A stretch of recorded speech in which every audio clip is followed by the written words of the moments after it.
Hey guys, welcome back to another episode of Some Pie.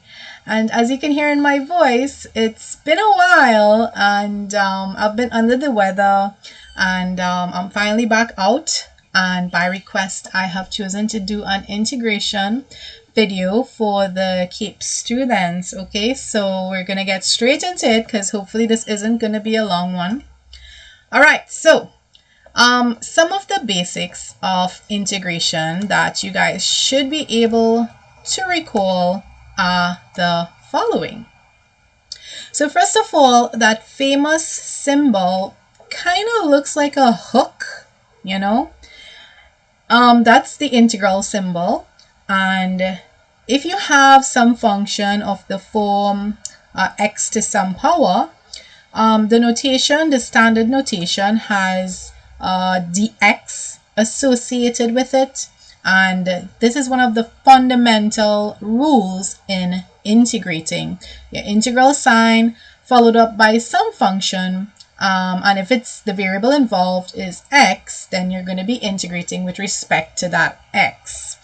Now, when you're integrating, you can think of integration as the reverse or the opposite of differentiation. All right, and when you're differentiating something, if you can remember, if we have something like x cubed and we want to find the derivative of that, there's essentially two steps involved. One, you want to reduce that power or subtract. All right, you want to subtract 1 from your power, as well as you want to make sure you bring that power in front to multiply by that power.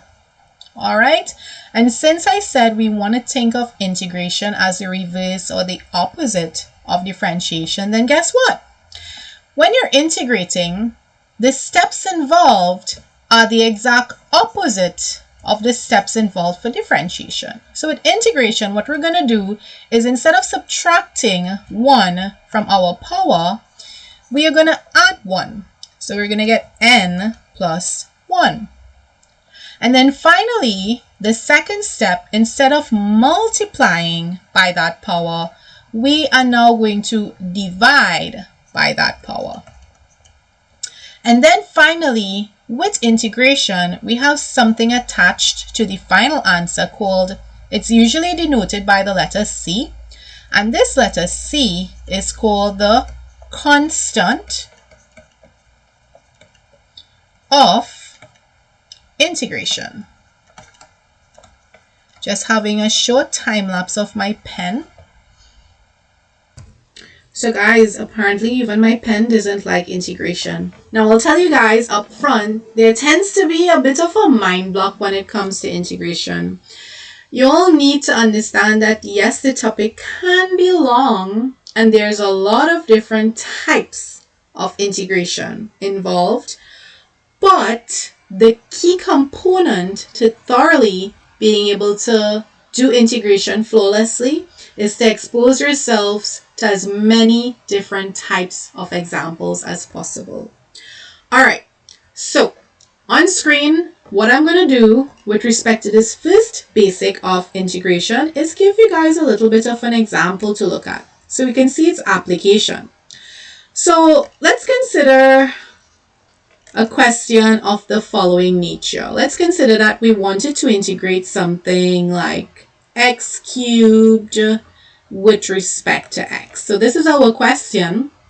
And as you can see, it takes the form of our basic foundationary principle in our rules of integration. So with respect to that, what we're going to do is, since it looks like the standardized integral in blue, we are going to apply what's in red on the right hand side. And applying that standard basic foundationary principle, all we have to do is to rewrite our x. We're going to take that 3 and we're going to increase that power by 1. Similarly, we are going to divide by that existing power after increasing. Lastly, we are going to add a component called the constant of integration. If you wanted to clean up your answer, which you should, then your answer looks like x to the power 4 all over 4 plus c. And there you have it, guys. That's how basic and simple it is to apply this rule. Now, I want to show you guys an extension of this rule that actually involves constants. So here's another example that could be very helpful when it comes to being able to apply this question in a myriad of different types of examples. Let's just say that something like this comes. Now, when you look at the integral of this, it does not exactly look like this format.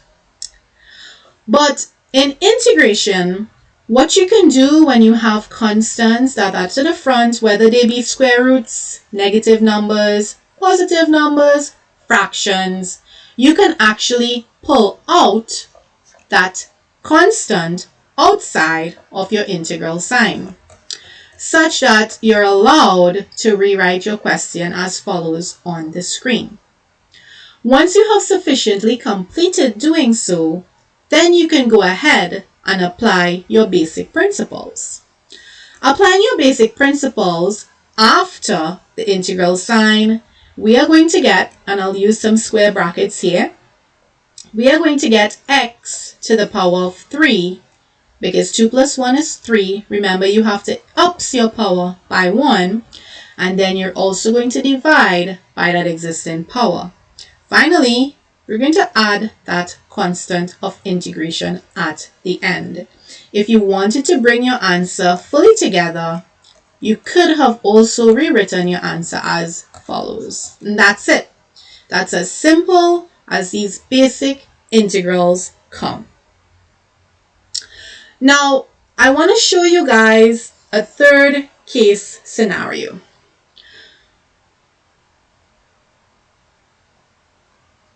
So, what happens if we get integration of multiple terms? So, consider a case scenario where we have the integral of, let's just say, 4x to the power of 3 minus 2x to the power of 2 plus negative, well, minus 3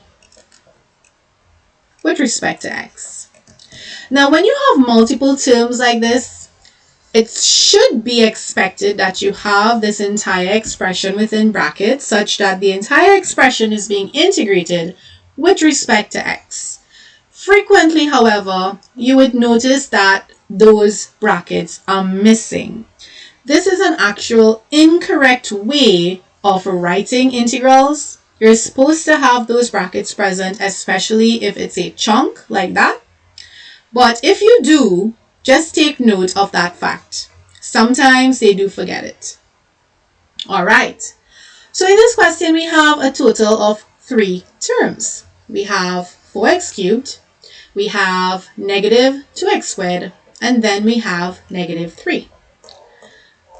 Based on the number of terms you are given, that's how many different types of integration you have to perform. And when I say different types, I mean within the question. That's how many times you have to integrate. So what we're going to do is we're going to further subdivide this question into sections. So you can rewrite your question as follows. The first term, 4x cubed, we're going to rewrite that constant outside, and we're going to leave the x cubed within the integral sign. However, if you wanted to leave that 4 next to the x cubed after the integral sign, you would still generate the same answer. Feel free to test it for yourselves. So now we're going to continue with our question. We're going to subtract 2 and find the integral of x squared. Notice once again, I would have pulled out my coefficients and I would have left my variables after the integral sign. Lastly, with a constant, I'll show you how we actually integrate a constant. I will in fact leave this constant after the integral sign. Now, very importantly, if you choose to rewrite your question as follows, make sure after every single integral sign, you write a dx.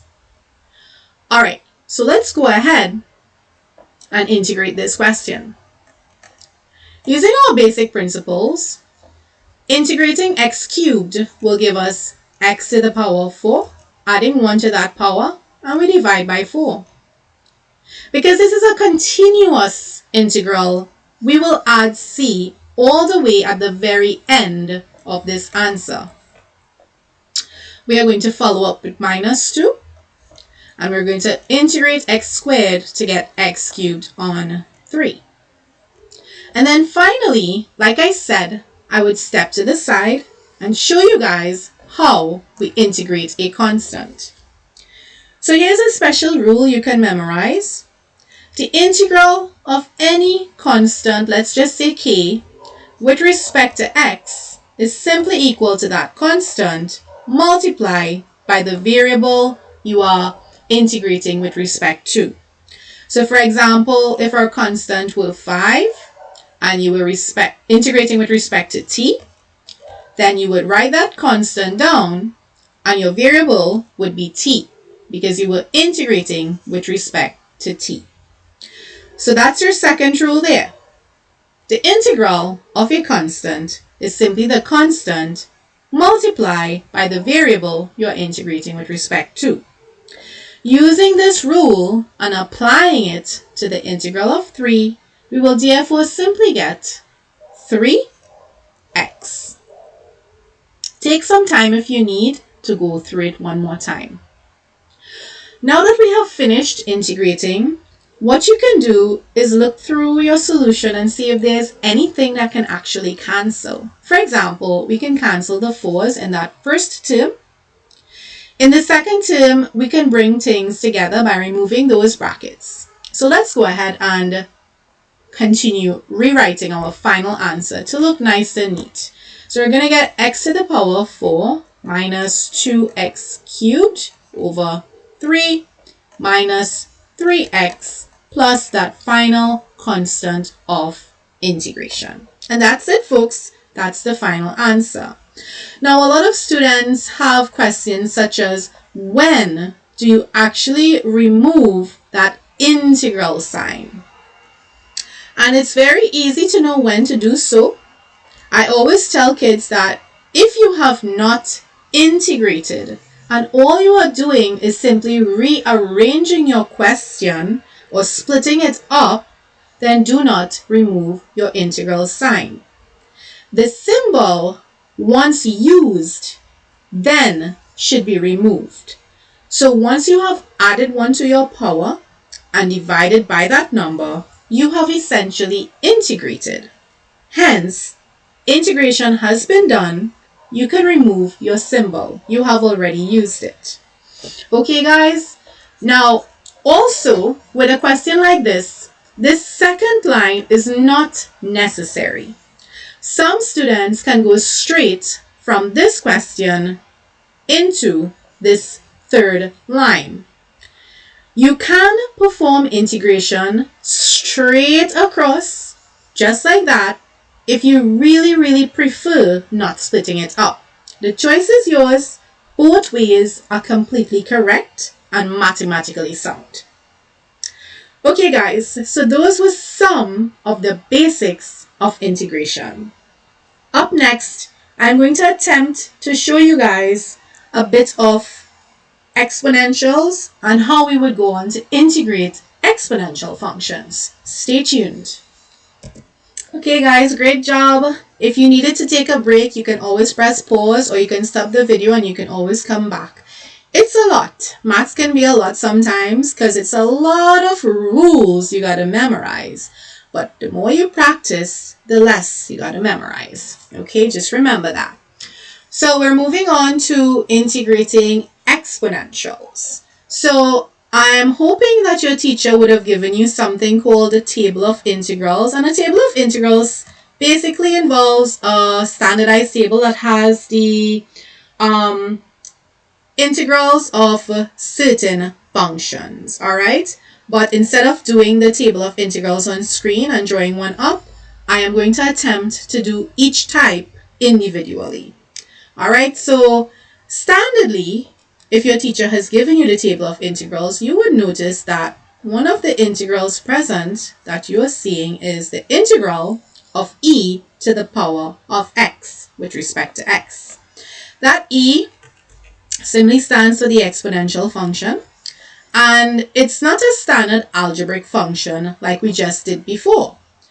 Point to note, for those of you who at this point still are confused with stuff like x squared plus 3, x squared plus 3 is a type of algebraic function. It contains algebraic numbers, algebraic letters, x's, you can have different variables also based on the function you're differentiating or integrating with respect to. If you have stuff like e to the x present, those are called exponential functions. And a little later on in the video, you will come across functions of this nature, sine and cos. Those are called trigonometric functions, okay?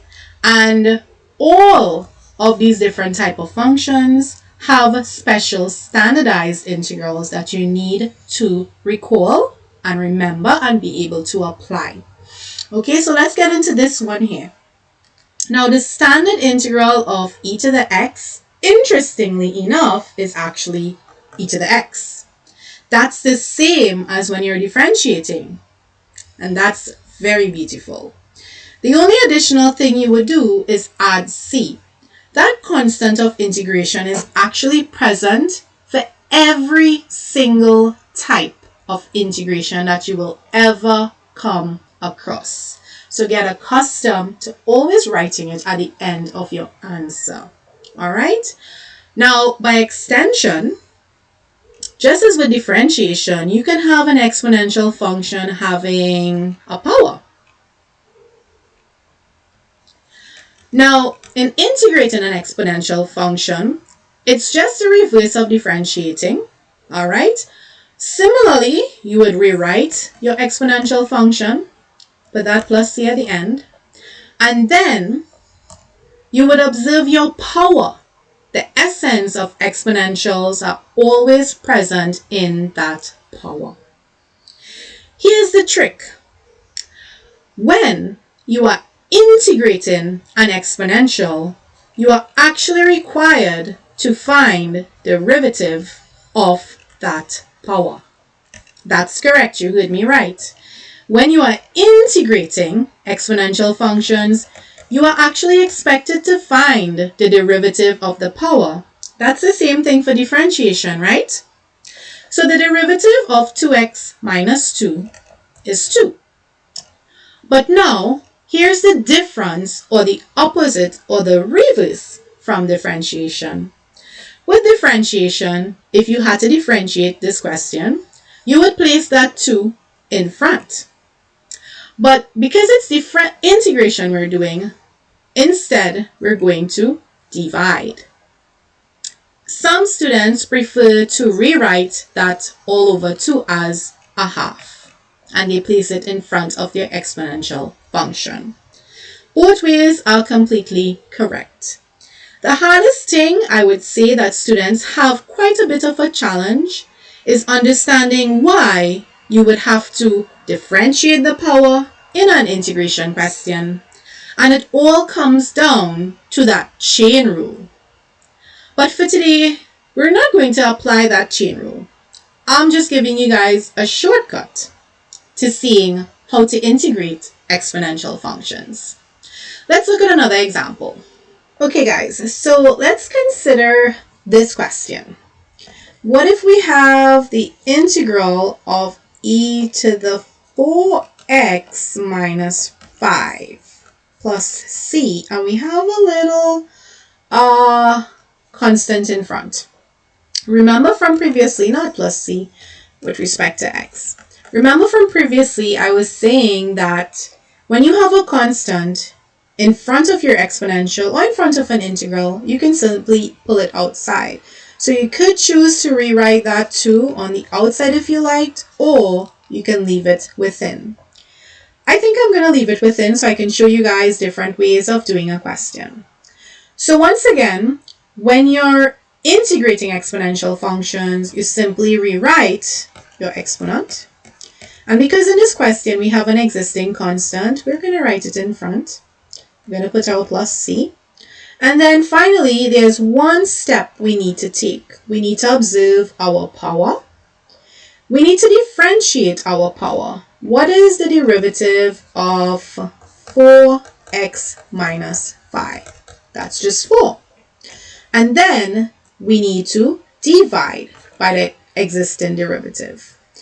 Upon division, you can see that we can cancel that 2 such that we get a half. And if you wanted to, you could have rewritten your final answer as 1/2 e to the 4x minus 5 plus c. Now, it's very, very important at this stage that you understand one key factor when it comes to integrating exponentials is that this rule applies when your power is of the form ax plus b. Notice that x is raised to the power of 1 here. It's linear. If our power was something of the nature as follows, we had e to the 2x squared plus 3x minus 1, and we had to perform integration, it is possible. But that type of integration is only possible if things cancel out, those variables cancel out at the end. Examples like these are definitely possible, but you will be seeing these types of integrals in the future. The standardized integral that you need to understand when you're integrating exponentials is as follows. I'll write it on the screen. All right, so if you wanted something to remember, you can tell yourself if you're integrating an exponential and that power is of the form ax plus b, something linear with respect to x, then to integrate that, you're simply going to have your exponent with that power, and you're going to divide by the derivative of your power. And that's it. This is the rule you need to remember. In the future, when we're doing a bit of chain rules, you'll kind of understand how sometimes when we have a quadratic, we can perform a bit of integration. It's called integration by recognition if stuff gets cancelled out perfectly. But for this moment, I want you guys to get familiar with the basic rule of integration for when your power is linear or in the form ax plus b. Alright guys, on screen I have an interesting mix of trig functions and exponentials. Now, at this point, most of you guys should be able to recall your table of integrals for sine and cos, as well as your table of differentials. If you're integrating cos x with respect to x, that gives us sine x. Similarly, the reverse is true. If we're differentiating sine x, we're going to get cos x.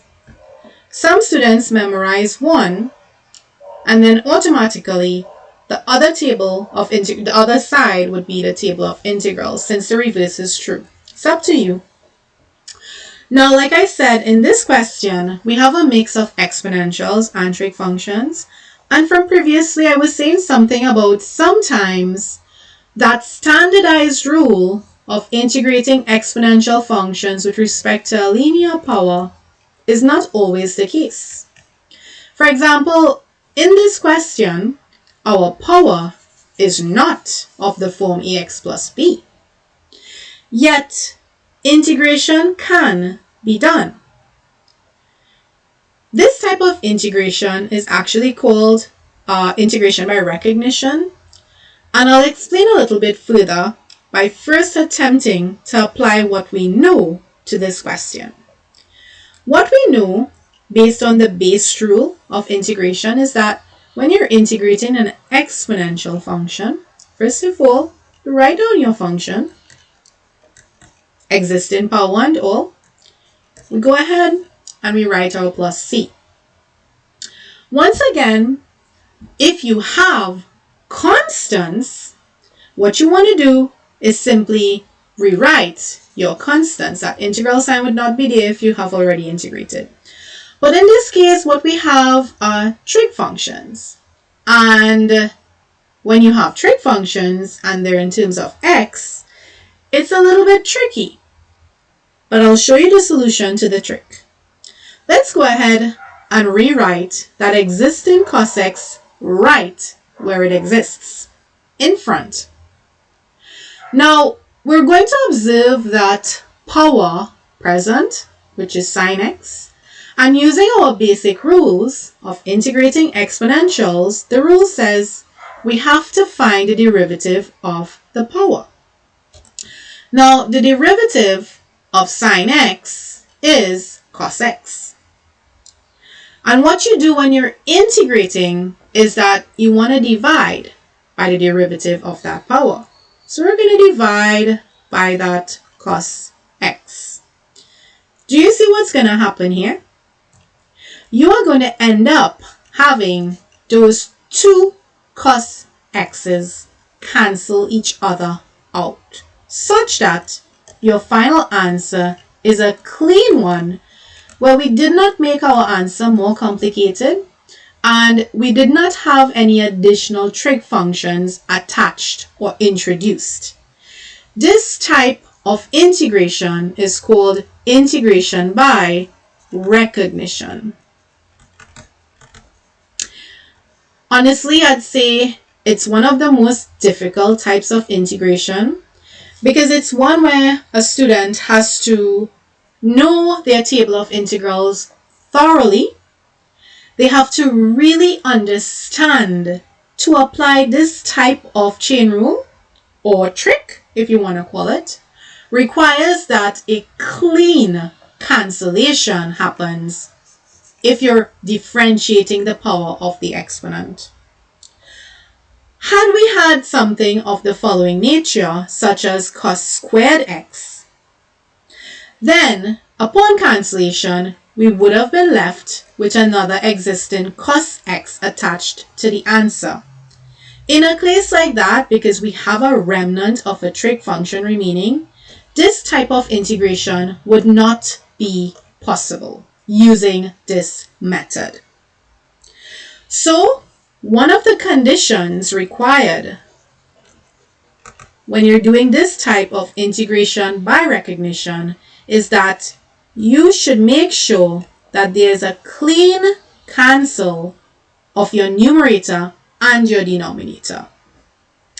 The second condition is that if you're canceling and you're left with some type of a constant, then that's okay. Constants are allowed.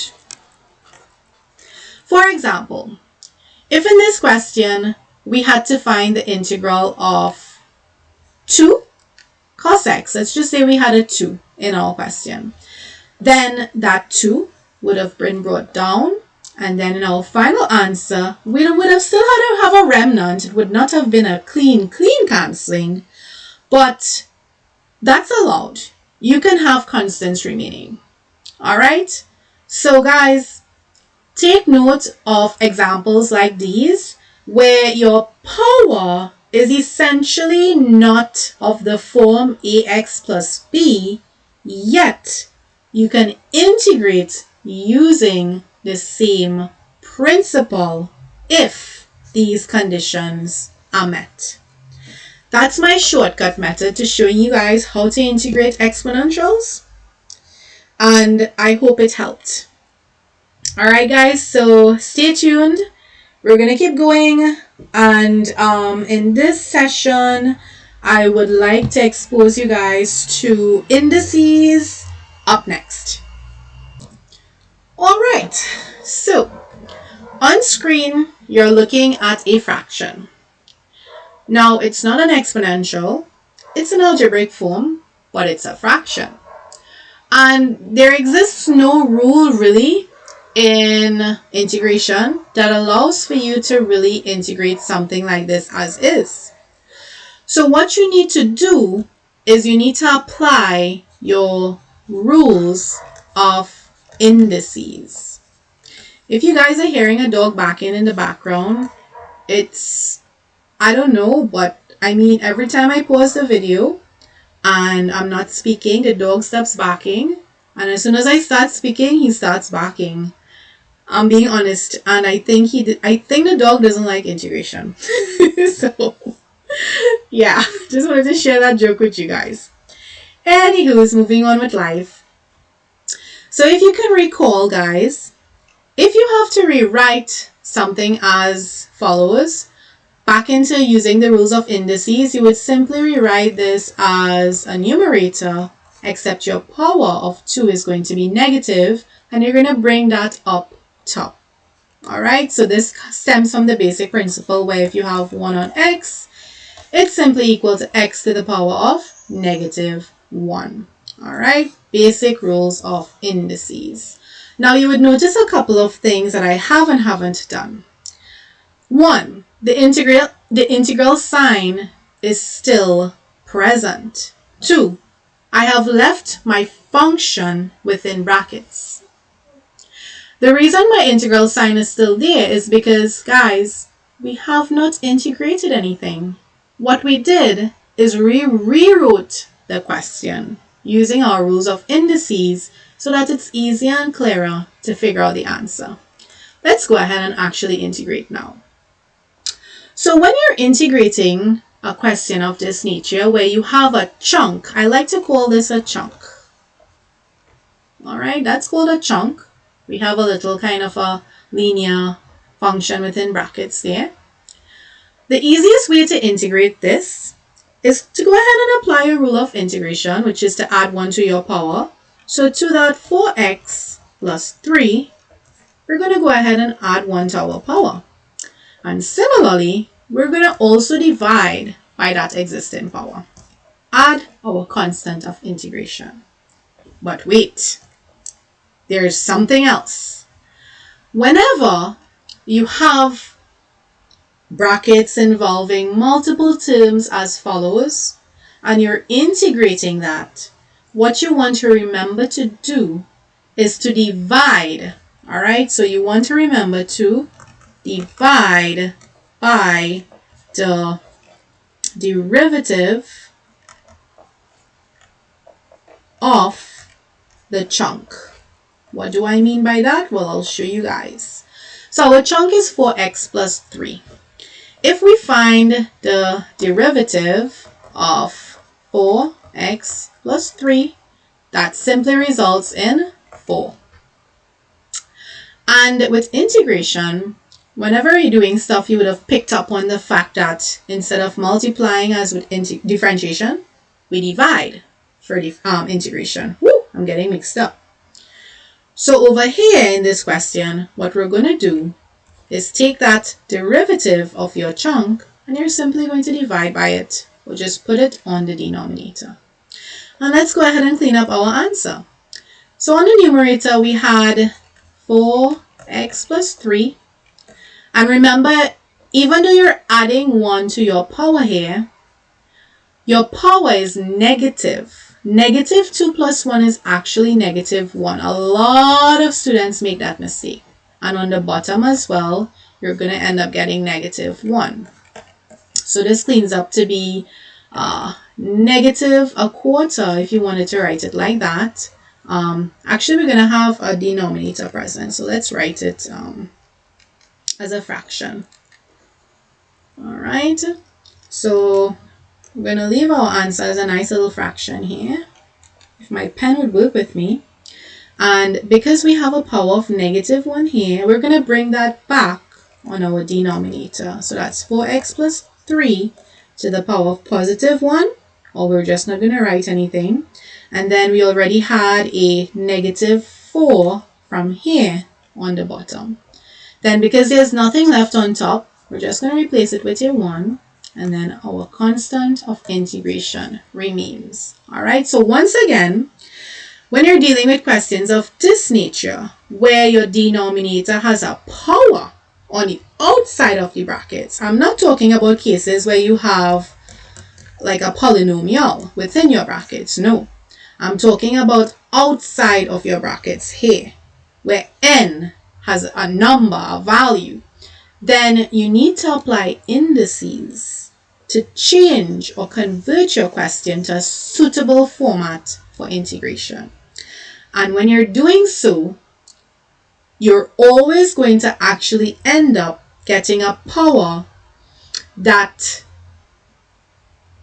looks like it's a reduced value, but remember you're adding 1 to a negative number. So if you're adding 1 to a negative number, you're definitely going to get, well, this is a smaller number for sure, but adding 1 will give you that when you're dealing with negative numbers. So people always complain, miss, if you're adding 1 for integration, why isn't it negative 3?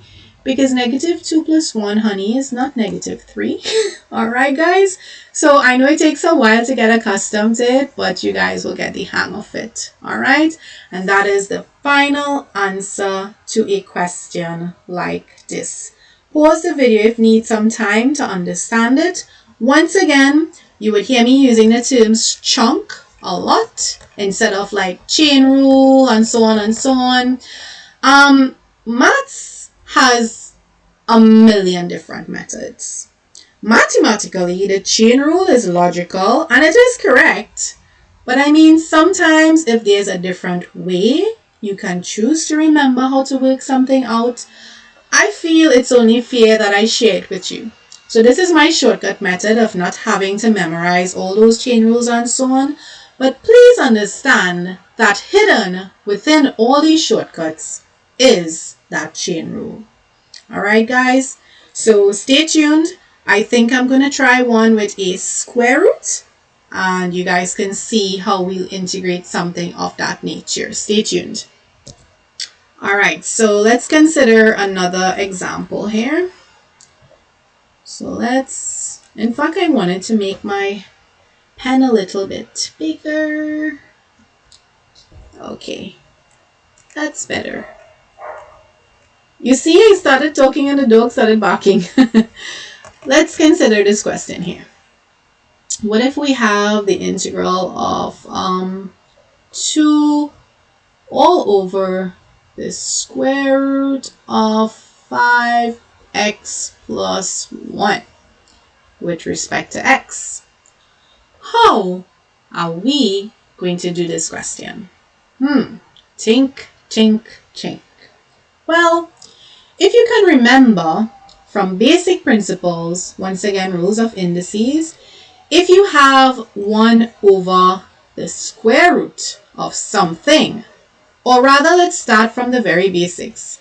If you wanted to rewrite this square root in index notation, that's x to the power of a half. Or the rule that you should be remembering is that the nth root of something is simply equal to that to the power of 1 on n.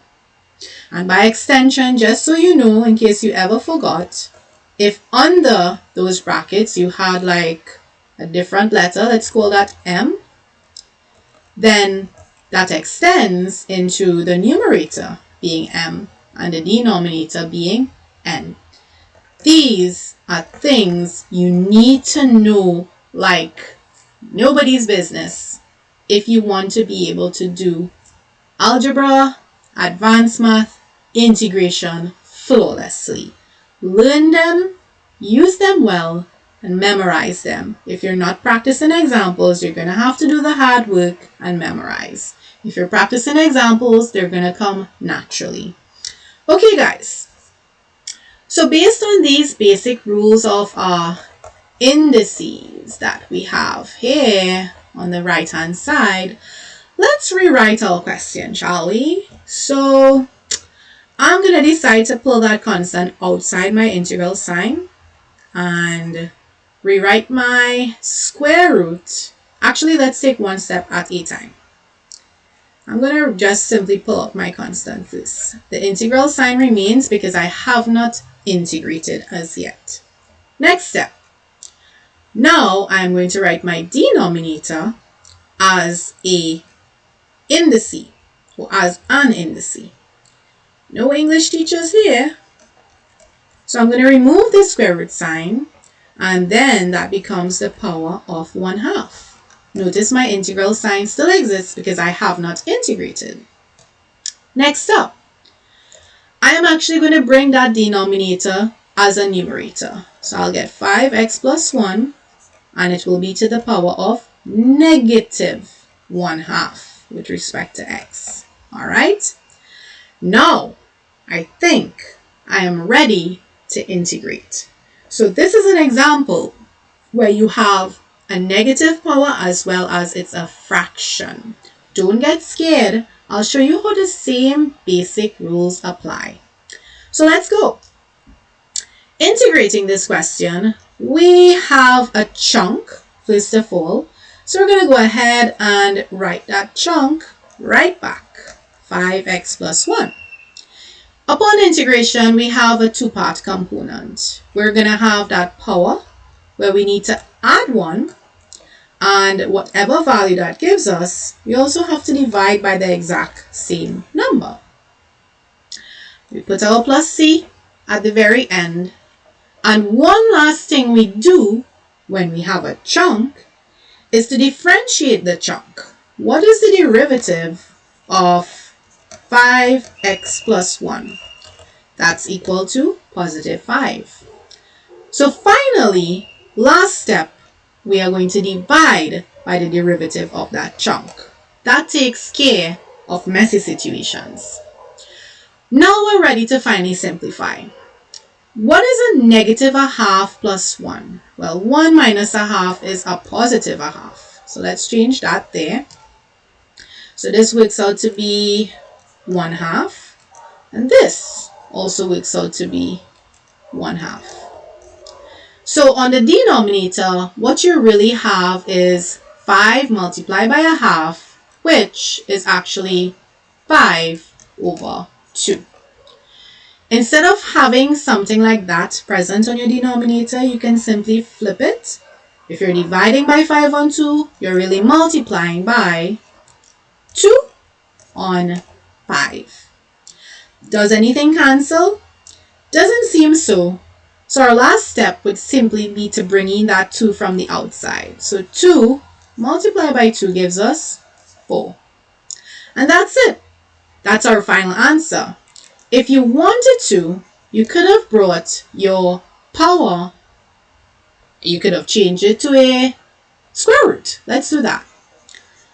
So we could have rewritten this as the square root of 5x plus 1.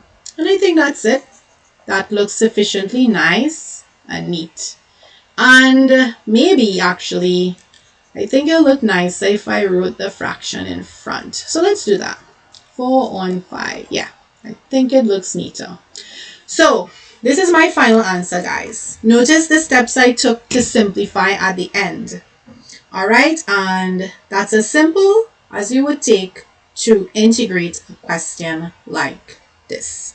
If you needed to, pause the video in the previous parts that I would have erased and take your time, go through them over and over and over, and then you'll be ready to do any question involving indices. Stay tuned.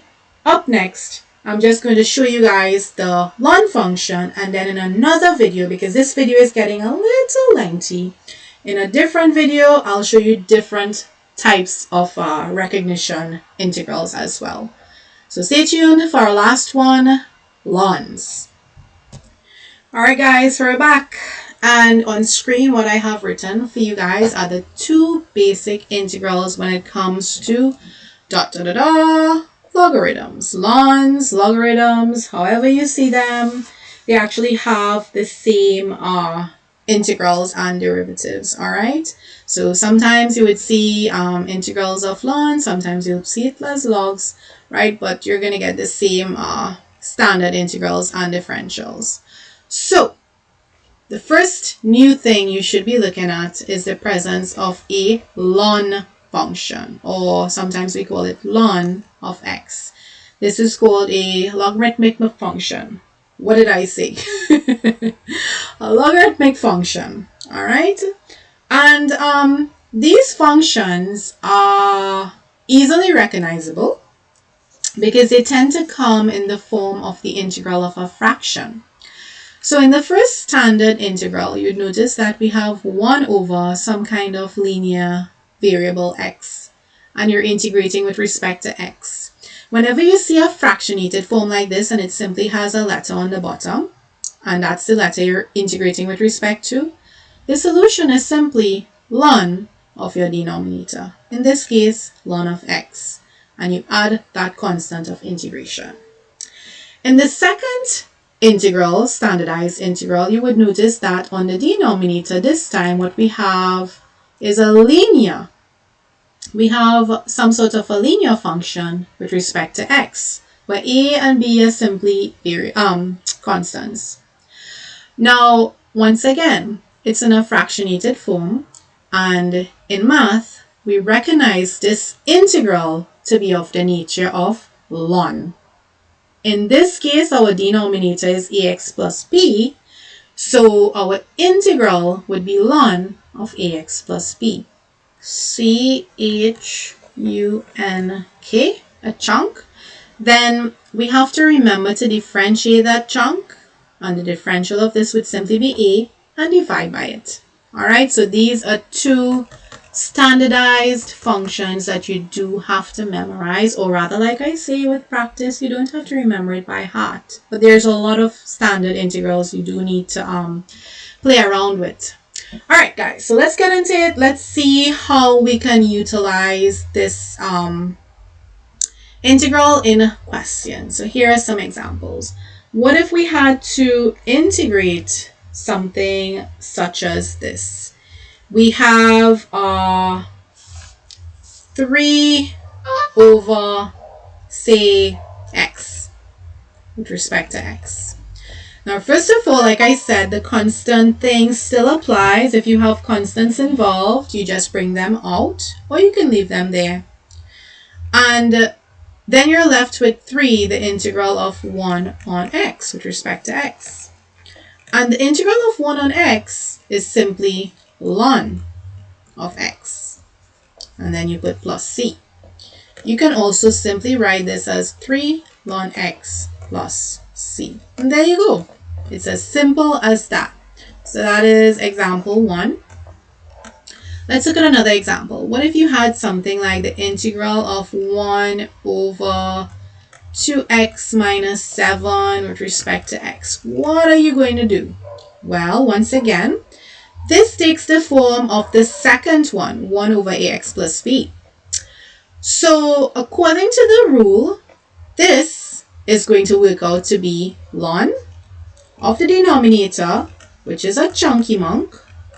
And with chunky monks, we divide by the derivative of that chunk. If you differentiate 2x minus 7, you're going to get 2 plus c.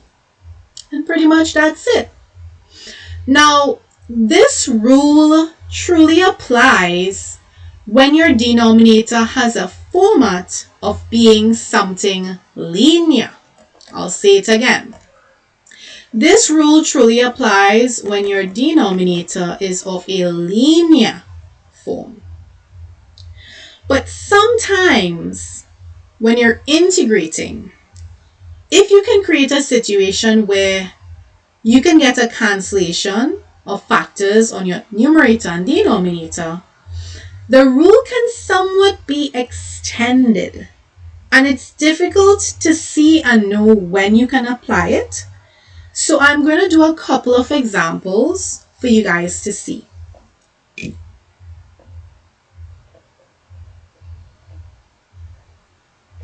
Now, there's actually a rule attached to what I'm trying to explain, and the rule goes as follows. let's just say you have a function on the denominator and the numerator happens to be the derivative of that function. Then your answer is a perfect ln of your denominator, whatever your function is. And you just go ahead and you add c. Now let me show you by example how this rule applies. Let's consider we have a question as follows. We have the integral of 2x on 1 plus x squared. Now over here, with respect to x, now over here in this question, our denominator is not linear. It's not of the form the integral of 1 over ax plus b, such that we can apply the ln rule of that ax plus b and end up dividing by the derivative of the chunk. It's not truly of that form. However, this rule can actually be applied because of the presence of the chain rule. Things actually get cancelled such that it works. Let me show you guys something. If you notice on that denominator here, all right, let me highlight it. This is our denominator here. So according to this particular rule, it says that, hey, call that denominator f of x. Okay. Now, what about your numerator? Is your numerator the derivative of that f of x? Our function is 1 plus x squared. If you differentiate that 1 plus x squared, you are indeed going to get 2x. So therefore, your numerator is indeed the derivative of your function on that denominator. So we actually have a case scenario where we have the integral of the derivative of a function over the function. If you ever encounter this type of scenario happening, automatically your answer is simply ln of whatever is present in your denominator, and you add c. Now, like I said, this is a rule. Rules. They are important, very important. But I also do like to show tricks of the trade. So sometimes they can bring questions of the following nature. Let's just say they bring a question that looks as follows. So example 2. We have the integral of, let's just say, 4x all over 1 plus x squared with respect to x. Now, once again, in trying to observe your question, you set your denominator as f of x and you try to see if the numerator is its derivative. If you differentiate 1 plus x squared, you're supposed to get 2x. So therefore, at first glance, your numerator is in fact not. It is not the derivative of your denominator. So a lot of students might pass on by this rule and say, well, hey, it cannot work. Let's move on with life. But wait for it. You see, factorization is a thing, you know. There's the presence of a 2 that you can actually factor outside, and you can rewrite that 4x in the following fashion, such that your question takes the form 2 on the outside by 2x on the inside. You're going to get back your original question of the integral of 4x. Now, what we have done is we have rewritten our question to suit the rule. And according to the rule, we're going to rewrite that 2 on the outside. And within our integral, the answer is simply ln of your denominator. That is how you would integrate a question like this. Now, that's using the rule once again. But what if your question comes a bit more complex? For example, let's just say we have x to the power of 2 all over x to the power of, let's just say 3 plus 5 with respect to x. How are we going to integrate this? Now, upon first glance, there's no numbers we can pull out, no factors really, like constants. So you can't really clean this up. And if you want to call that denominator your function, all right, so if you want to show some working on this side, you can go ahead and do so. You can say, well, you can see that the denominator x cubed plus 5, well, hey, that's my function. The numerator is supposed to be the derivative of that. What's the derivative of x cubed? That'll be 3x squared, and the derivative of plus 5 is just 0. And when you're looking across at your question, you're not seeing 3x squared, right? So it's kind of like, what do? Do you just introduce the 3? This is where it gets confusing, because then students are wondering, do I divide by, do I introduce, do I take out, do I factor out? So here's an easy way to test in the first place if you can even apply this rule flawlessly every time without thinking if your answer is correct or wrong. All right, so step 1. What you're going to do is assume that the rule works. All right, you're going to make an assumption. So assume the ln of the f of x rule is going to work for me. Then, if you're assuming it's going to work, then your answer should just be ln of your denominator, which is x cubed plus 5. And you go ahead and you write plus c. That's the end. But the thing is, you can't just go around and state that as your answer every time without testing to make sure that it works. So how do you test that it works? Well, very easy. Step 1, whatever is present on your numerator, you want to simply write it back where it belonged in the first place. If it was on top, write it back on top. If it was in front, place it back in front. We haven't moved the x squared. Then what you want to do is to divide by the derivative of your denominator. Remember, you called your denominator f of x, right? The derivative of that is still going to be 3x squared. Now, here is the testing part. You have to see if your variables, and I repeat, you have to see if your variables get cancelled.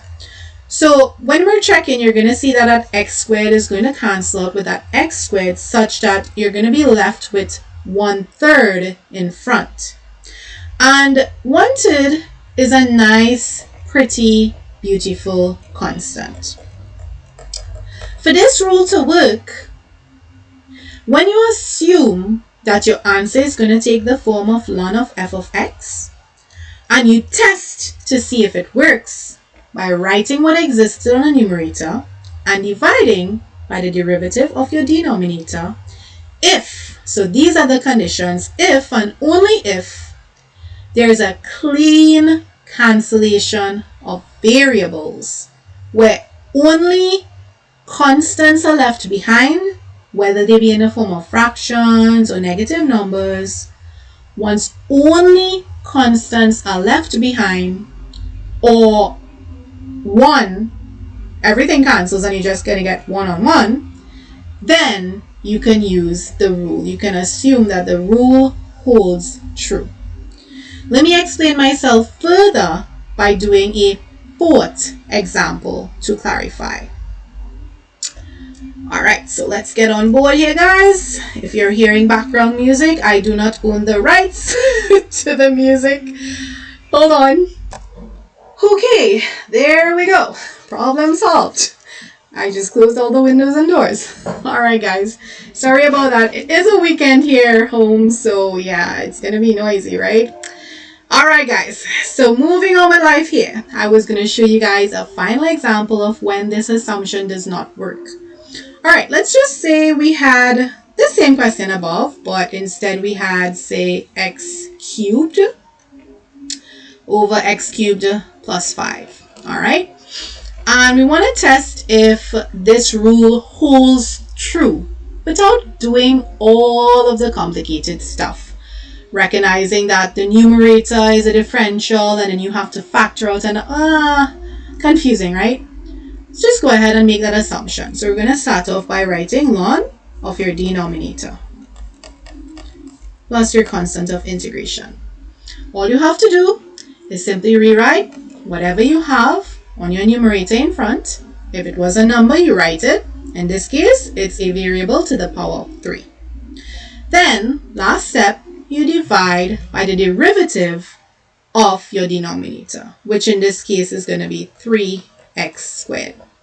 Now stuff's going to cancel for sure. We're going to have x squared cancelling with x cubed such that you get x on top. This is what we call a red flag. And I believe red flags are trending right now. This is the year 2021, guys, for anybody looking at this video in the future. This is what you call a red flag moment, all right, when the rule does not work. You see, when you're making the assumption that your integral is going to be equal to a perfect ln of your denominator, if you end up getting variables upon your cancellation section over here, then this rule cannot be applied and your assumption is not true, which means you cannot use this rule to get your answer, and your answer is actually in fact not ln of x cubed plus 5x on 3. That is completely wrong, and this is not the way to attempt to do this type of question. Alright guys, so I wanted to highlight when to use principle, what the question looks like, the practical way to do it using the actual rule, and then the shortcut method I showed you guys, and hopefully that helps when you're doing rules of recognition in the future. And also take note that sometimes when the formulas standardized for the form of ax plus b, they actually can be extended when it comes to rules of recognition if stuff gets cancelled. Okay guys, so I think that is as much as I will do today. There's a lot more types of integrals. The next video, I think I will do some integration of trig functions, show you guys another rule or two, and then I will do whole videos for integration by substitution, separate video for partial fractions, and a separate video for integration by parts. This video is definitely helpful to students who would be doing additional maths as well. It's all at your level. So yes, that's correct. CAPE students are like, oh, that's correct. It's on their syllabus and you guys should have done this as well. But if you can't remember, it's all good, you know. That's why we have YouTube. You can get a refresher.